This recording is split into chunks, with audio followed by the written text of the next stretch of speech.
Hello everyone, I'm Matthias and here with a new anime recap video. This anime is one of my favorite isekai type anime, it's kinda relaxing and fun to watch. Today I'll share this anime with you guys. It started with our protagonist wake up in the another world with a crazy expensive looking armor. He's pretty strong despite his appearance as a skeleton, but he hasn't realized it yet. He is also accompanied by a beautiful elf girl, and they eventually grow closer just like any other rom-com anime, with series of funny moments, adventures, and so on. Well, did you begin to wonder how our protagonist and the elf girl meet? What adventure awaiting them? That one we'll find out in this video. So let's get started. I got loyalty inside my DNA. I got loyalty inside my DNA. I got loyalty, got war and peace inside my DNA. I got pain and joy inside my DNA.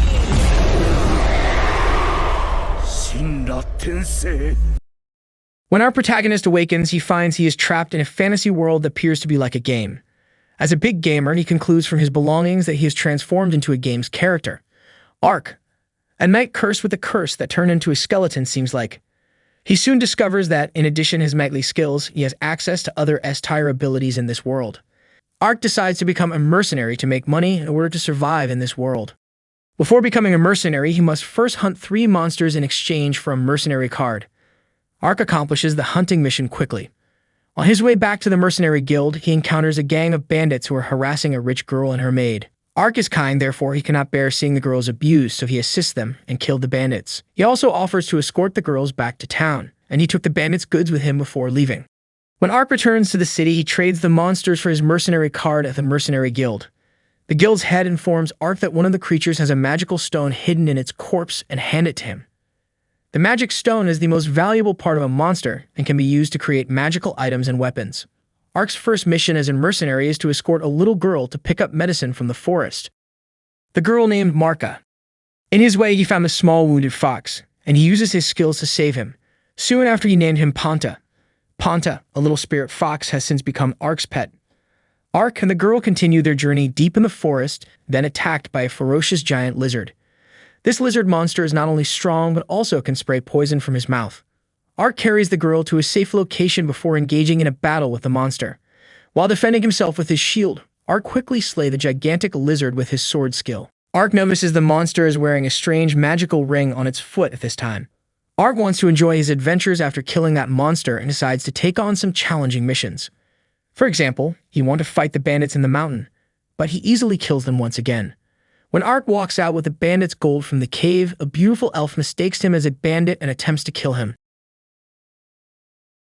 When the hot elf spots Panta, she immediately stops fighting. Panta, in truth, is a fairy sacred creature who only shows friendliness to elves and kind humans. Because of Panta's existence, the elf lowers her guard towards Ark and reveals her reason for her mission. Her name is Ariane, and she has come to save the elves who have been captured by humans. Unfortunately, the bandits moved the elves a long time ago. Ark is overjoyed because this is the first time he has encountered an elf since arriving in this fantasy world. He offers to assist Ariane in rescuing her comrades, but Ariane declines because she does not trust humans.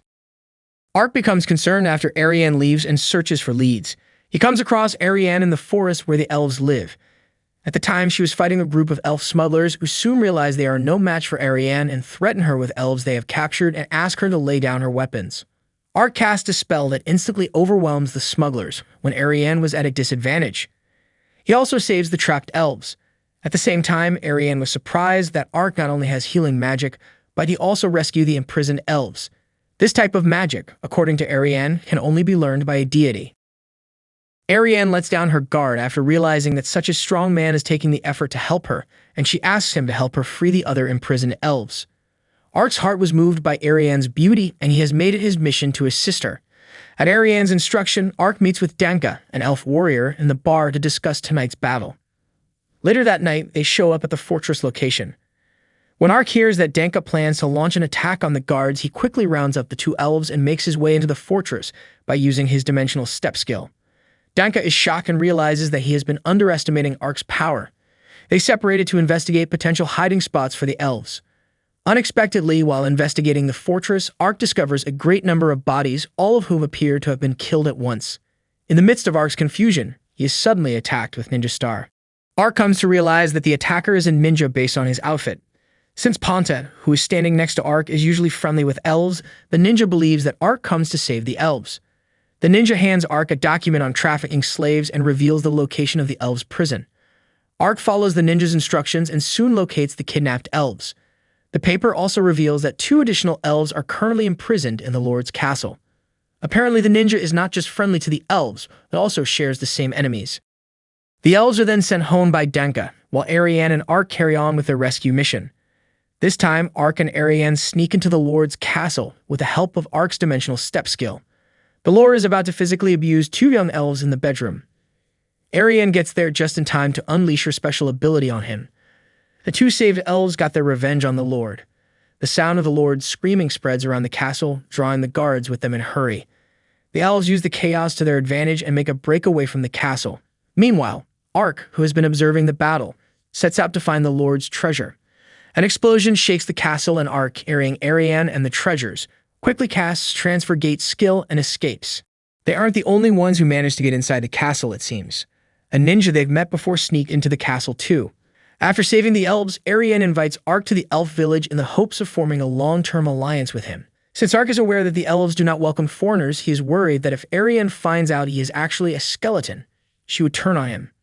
After learning about Ark's curse, Ariane swears to treat him with kindness always and manages in convincing him to remove his helmet. Ark is moved by Ariane's kindness and agrees to follow her to the elves' village. They soon arrive to the village. Ariane successfully convinces her mother Glenys and father Dylan, the village elder, to accept Ark after hearing his story. They also are quite happy to see Ark and express their gratitude for his assistance to the elfin folks. The following day, Ariane and her dad report the human actions to the elder elves at the meeting. 600 years ago, the land was split in 2 after a big battle between elves and humans. The war was finally put to rest 400 years ago when a peace agreement was made between elves and humans. Although it was a human who originally violated the agreement this time, the elders feel that Ariane was also responsible for destroying the Lord's castle. It would be easy to let war break out again if the situation were handled poorly. In the end, they make the decision to rescue the other kidnapped elves while keeping an eye on the humans' movements. Meanwhile, Glenys challenges Ark to a duel, curious about his powers. Therefore, Glenys is able to easily defeat him. This defeat has taught Ark that it is not enough to have better gear and skills. He also needs battle experience. After a long day of fighting, Ark decides to relax in the bathtub, and then, out of the blue, he runs across Ariane, who has also come to the bath. Ariane's embarrassment causes her to punch out Ark when he sees a glimpse of her naked body. Dylan has recently entrusted Ark with traveling to neighboring kingdoms with Ariane to look into the suspected trafficking of elves. In exchange, Dylan shares valuable information about lifting Ark's curse. In the territory of the Dragon King, there is a trees with crowns shaped like dragons. Curses can be broken by touching the spring that surrounds the tree. Humans will require the aid of elves if they want to enter the forest. Apparently, Ark has doubts about whether or not he is cursed. To confirm it, he casts a spell to lift the curse from himself, which causes his hand to temporarily regenerate flesh. Ark accepts Dylan's commission in order to lift the curse. Not long after setting out, they are ambushed by a haunted wolves. Ark plans to use his own brute strength to kill it, but he doesn't think it will be flexible and how it acts and hard to tell apart from the real thing. Ariane, the most combat experienced, is the one to manage to break the deadlock by attacking the haunted wolves with elf magic. When the opportunity comes, Ark jumps straight towards the wolves' leader. A familiar magic ring appears at that moment on the wolves' leader's foot. Ark destroyed the magical ring. The wolves' leader quickly stopped his attacks and retreated with the remaining wolves. The haunted wolves, like the giant lizard, appears to be somehow under control. After learning that the Lord is illegally trafficking elves, Uriana heads out for the one country with connections to the elves in an attempt to negotiate and prevent war. Her older brother's primary worry is how he could use this situation to take control of the throne. In an unexpected turn of events, her older brothers secretly hire assassins to eliminate her from the throne struggle. At the same time, Ponta, who has excellent hearing and smell, notices the smell of blood not too far away, and he and Ark rush to the scene. There are bodies all over the ground that Ark sees, and the assassins were taking Uriana's item to leave. Ark tries to assist as quickly as possible, but several of the assassins still get away. Ark sees the dead girls and recalls that he has the ability to bring the dead back to life in the game. To that end, he used his skill Resurrection right away. The newly dead are then brought back to life. But if the body is too damaged or the person has already been dead for a long period of time, then cannot be brought back to life. Confused, Uriana stares at the holy light coming from Ark's back. However, when she fully awakening, Yuriana believes of it as a miracle and convinced herself what she does is a god's will. Ark was hiding when he hears the guards refer to Yuriana as the princess. Ariane and Ark head to the country after, as Ark comes across the ninja he met previously. Shiomi is the name of the ninja. After seeing Ark's strength and kindness, she asks his aid in freeing her fellow beastmen from human slavery. In exchange, Shiomi says she will give information about the elves that were kidnapped. They eventually form an alliance and join Shiomi on her mission to save the beastmen. Shiomi has joined another ninja named Gomen. He's willing to become friends with Ark after seeing Ark's incredible strength. Next, Gomen uses Earth Magic Ninjutsu skill. This ninjutsu skill not only makes its users invincible to attacks, but also force the ground to shake and create spikes, using them to attack their enemies. Meanwhile, Ark works with Gomen by using Rock Fang skill. The giant spikes sticking out of the ground inside the castle stun the guards right away. Shiomi takes advantage of the chaos caused by Gomen and sneaks into the dungeon where the beastmen and others are being held. Shiomi and Ariane easily defeat the common soldiers in their way. While trying to save the beastmen, they discover that there are many living ones who are ready to be sold as slaves, but also many dead. These slave traders see beastmen only as goods. They will kill them the moment they get sick or injured to avoid wasting food. The news has made everyone very angry. Ark uses teleportation skill to transport the beastmen to a safe place. Then he runs upon Gomen, who helps him start a fire and burn the building. The news of the destruction of the fortress has angered Prince Dekers, the person behind selling beastmen. One of his own men suddenly attacks him, killing him. Prince Sect, who is seeking for the throne, who is behind this assassination. Sect realizes that Dekers assassinated Yuriana and concludes that the castle has been a target. So he sets a trap and places Yuriana's necklace next to Dekers, telling a story that Dekers kills Yuriana and plans a rebellion, but is killed by his soldiers for doing the correct thing. So the king won't look into what happened to Dekers. Stek is currently unaware that Yuriana is still alive, and he is quite pleased with the fact that he is the chosen successor. Meanwhile, Yuriana arrives to her destination. Her sister, who is living at the same place, meet her. After listening to her sister information the recent incidents, Yuriana gets that Sect has to be the one to try to kill out the royal family members one by one if he wants the throne for himself. Yuriana asks her sister to keep her secret, saying she doesn't want any trouble caused by others knowing out she's still alive. Then, following an arrangement made with her sister, she resumes her secret affair with the elves. In the meantime, Shiomi gives Ark and Ariane the information. Humans sell the elves they capture to another nation. The country they are in now is huge, but this one is even bigger. Domitianus, the current emperor, he was secretly backed Ikares to get the throne. At the moment, they are unaware that Domitianus' man Fumba is the one behind the monsters that are controlled by the magical ring. When Ark and Ariane arrived in the country, they encountered a large number of flying wyverns. Ark is excited since he has never seen anything like that. However, Ariane is feeling a little worry. As a way of communication, she has brought along a bird that can mimic human speech. Ariane relies on it to keep contact with her fellows. However, wyverns in the air prevent the birds flying. Ark is aware of Ariane's worries and uses lightning skill, Lightning Damper, to scare the flying wyverns away. However, Ark does not fully control the range of this ability, resulting in him harming his friends and getting a harsh scolding from Ariane. Furthermore, they still have two issues to resolve. The fact that Ariane is an elf requires her hiding the elf ears that give her away. A second problem is that they don't have a map of the nation, making it difficult for them to choose a direction. Karsi, an elf, suddenly shows up before them. He overhears their chat and sees Ark unleash the powerful magic of lightning. Karsi, a monster expert, provides Ark with a map and an illustrated book of monsters for his help in capturing them. Curious about this new place, Ark agrees to the terms. Ariane notices Karsi's elf ears are showing and offers to help him cover them up out of concern for his safety from the humans in the area. Karsi has been living among humans for the past decade and is convinced that they and elves can live together. Ariane and Ark decide to spend the night at the local pub so they can try the local specialty wine. When Ariane unexpectedly starts roaring drunk, Ark is at a loss for what to do. Because of all the noise in Ark and Ariane's room, people in the next rooms mistakenly assume the couple is engaging in some discreet behavior. Karsi wants to kill sandworms, which are a type of monster that lives underground. An adult one is about 5 meters long and is very afraid of fire. Karsi brings food that sandworms like to eat on intent to capture them, and soon they lured one. This, however, is 30 meters in length. Ariane tries to burn it down, but to no effect. Ark rushes to her assist at the moment. The sandworm, which is 30 meters in length, is no match for his overarm throw, which he uses to defeat it. When the sandworm is finally destroyed, Ark sees that the magical ring it had has vanished. It appears that someone is also controlling this sandworm. Fumba, who is using monsters as puppets, is the one who manipulating it. He has many horrific monsters living in his home as pets. Most of their food consists of young, attractive women. Therefore, he often orders his men to kidnap women who are alone. Ark and Ariane, equipped with a map provided by Karsi, have already started investigating several leads across the nation. In his way, Ark saves a young girl from being kidnapped by bad guys and is rewarded with a hug from the girl. Ariane, who is on her way to meet him, happens to see it.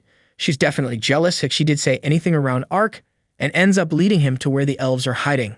Then they head to Fumba's fortress. It appears that 4 months ago, elves were brought to this fortress after being captured. They then attack the fortress, where they discover many empty cells with what seems to be hair belongs to the beastman. Fumba finds out and shows up, completely taken surprise by Ariane's hot body. Fumba suddenly gives Ariane the command to kill Ark. Ariane jumps towards Ark with her sword before he can defend himself. Ark sees no emotion in Ariane's eyes and quickly casts a spell to wake her up, realizing that she is under someone else's control. Oddly, Ariane seems to only regain conscious short enough, then attack him again. Suddenly, Ark sees something odd in Ariane's headwear and orders Ponta to attack. After digging into her headwear, Ponta pulls out a little monster. With his fire skill, Ark burns the monster to ash. It appears that Fumba is able to manipulate her thoughts by using the monster. Ark put Ariane down and focuses on Fumba. He notices that Fumba is wearing the same kind of magical rings as the monsters he fought in his journey. He suspects Fumba is involved with the earlier incidents, so he orders him to reveal the elves' location. Fumba calls out a big white tiger and reveals that most of the elves are used in experiments, and that the ones he played with end up as food for his pets. Out of rage, Ark cuts off the head of a white tiger in front of him.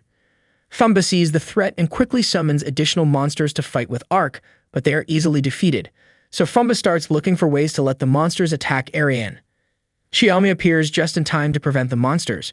Previously, Xiaomi is the one who revealed the location of Fumba Fortress to Ariane. With all of his monsters killed, Fumba uses his skills.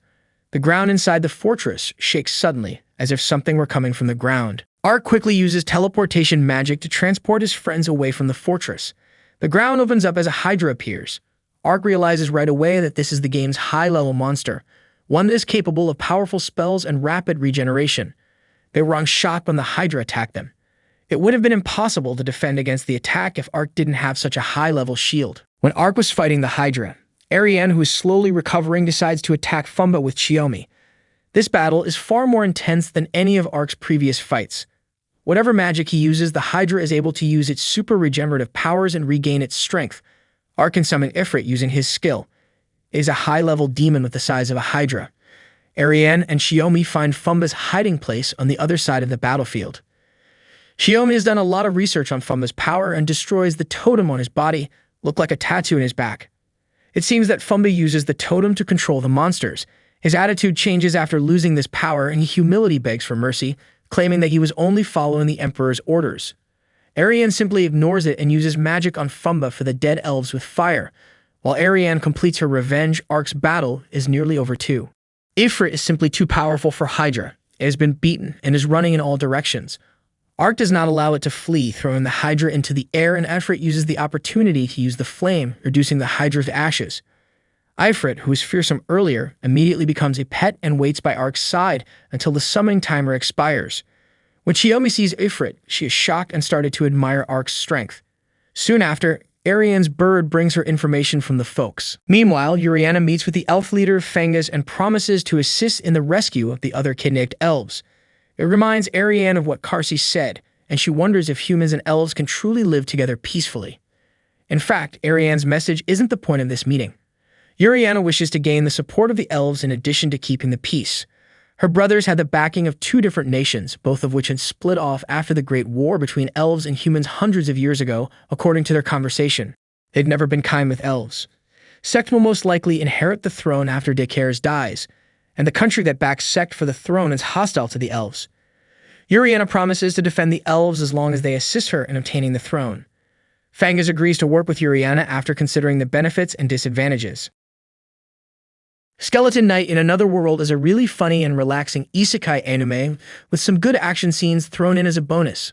Ark, our protagonist, it seems like it was inspired by the appearance of Aeons from Overlord, but his unique personality and top-notch humorous approach set him apart from his influence. With that said, this anime stands out in a season full of lighthearted style and emphasis on fun and humor isekai stories. If you are looking for good, relaxing, cheerful fun anime, then this is something I recommend for you. That's it, guys. If you like this recap, smash that subscribe button and like the video. Bye, see you guys in the next videos.